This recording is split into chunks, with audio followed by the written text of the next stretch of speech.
Hello అండి అందరికీ. మనందరికీ తెలుసు రీసెంట్గా ఢిల్లీలో బాంబ్ బ్లాస్ట్ అయితే జరిగింది.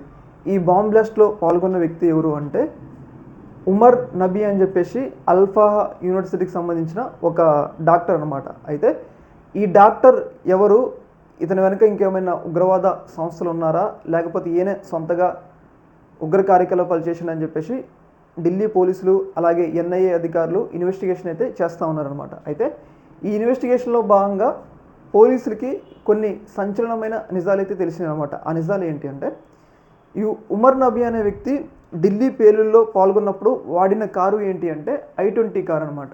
మీ అందరికీ తెలుసు I-20 కార్ ఢిల్లీ పేలుల్లో వాడింది. అయితే ఇప్పుడు పోలీసులు ఏం చెప్తున్నారు అంటే ఈ ఉమర్ నబీ దగ్గర ఈ యొక్క I-20 కారే కాదు, ఇంకొక కారు ఉంది అనమాట.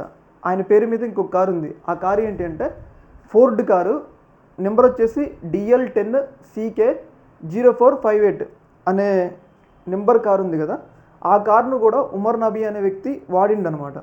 అయితే ఇప్పుడు ఆ ఉమర్ నబీ అనే వ్యక్తి ఈ కారు ఎక్కడ పెట్టిండు అంటే ఈ కారులో ఏమైనా పేలుడు పదార్థాలు ఉన్నాయి. ఎందుకంటే I-20 కారులో వెళ్తున్నప్పుడు పేలుడు పదార్థాల వల్ల పేలింది. ఇప్పుడు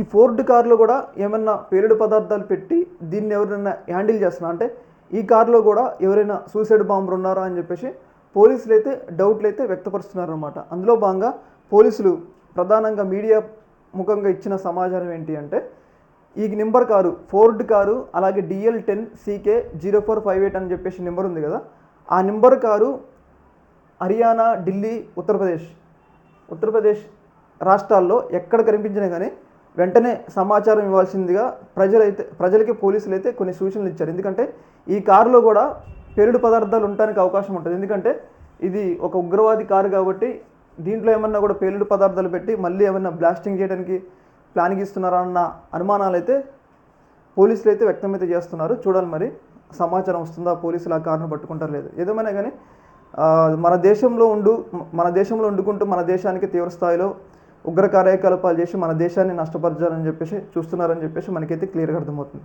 ఈ యొక్క అంశంలో మీ యొక్క అభిప్రాయాన్ని కామెంట్ సెక్షన్లో తెలియజేయండి. ఓకే మరి, థ్యాంక్ యూ.